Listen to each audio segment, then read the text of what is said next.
بسم اللہ الرحمن الرحیم۔ السلام علیکم، میں ہوں خرم ابن شبیر اور آپ دیکھ رہے ہیں خرم کی آواز صرف ڈیجیٹل آواز نیوز پر۔ آج کے پروگرام میں ہم پیش کر رہے ہیں تنظیمات اہل سنت پاکستان کا مشترکہ اعلامیہ جو سانحہ مریدکے کے بعد ہنگامی طور پر جاری کیا گیا ہے۔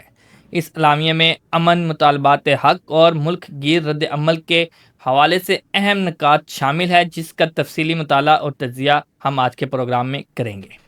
ملک بھر کی تمام تنظیمات اہل سنت کے مشترکہ اعلامیہ میں کہا گیا ہے کہ سانحہ مریدکے کے بعد پاکستان بھر کے اہل سنت قائد، علماء اکرام اور مشائخ اعظم کی مشترکہ مشاورت سے تنظیمات اہل سنت پاکستان کا ہنگامی اجلاس منعقد کیا گیا ہے۔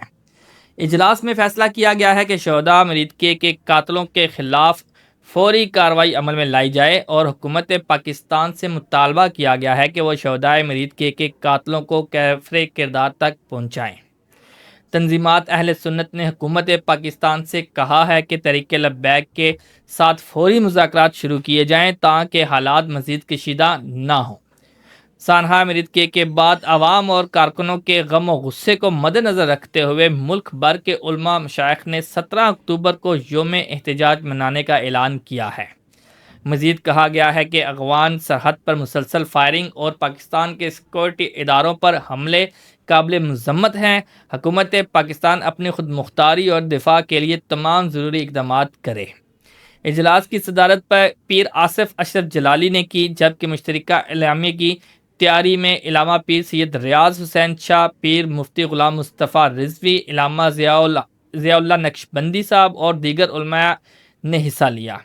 اعلامیے میں کہا گیا کہ جمعے کے بعد ملک بھر میں مساجد میں شہداء کے لیے دعا کی جائے گی اور حکومت پاکستان سے مطالبہ کیا گیا کہ شہداء کے لاحقین کو فوری معاوضہ دیا جائے۔ اجلاس میں یہ بھی طے پایا کہ تنظیمات اہل سنت کی مرکزی قیادت کا اگلا اجلاس 23 اکتوبر کو فیصل آباد میں منعقد کیا جائے گا۔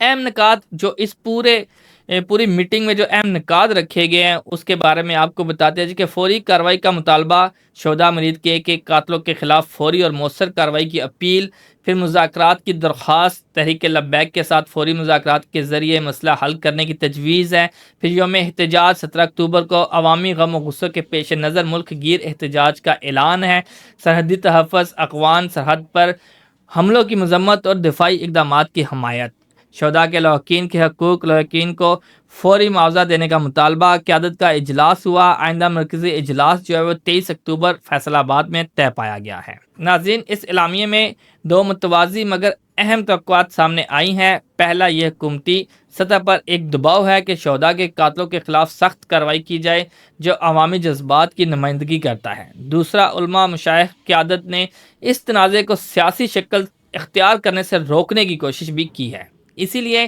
مذاکرات کا مطالبہ سامنے آیا ہے تاکہ کشیدگی مزید نہ بڑھے۔ یہ اعلان خاص طور پر یوم احتجاج فوری جذبات کو منظم کر سکتا ہے، مگر انتظامی اور حفاظتی چیلنج بھی بن جاتا ہے۔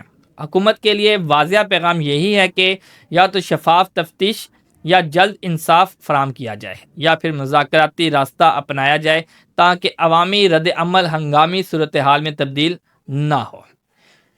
کیا حکومت کے پاس اس وقت ایسے وسائل اور شواہد ہیں کہ قاتلوں کو جلد گرفتار کر کے مقدمات نپٹائے جا سکیں؟ کیا یوم احتجاج کو پرامن رکھنے کے لیے انتظامیہ کے پاس مناسب حکمت عملی موجود ہے؟ یاد رکھیں، انصاف کا تقاضا اور امن عامہ دونوں ہمارے لیے اہم ہیں۔ ہمیں امید ہے کہ حکومت اور مذہبی قیادت مل کر اس بحران کا پرامن حل نکالیں گے تاکہ ملک میں استحکام برقرار رہے۔ میں ہوں خرم ابن شبیر اور آپ دیکھ رہے تھے خرم کی آواز ڈیجیٹل آواز نیوز پر۔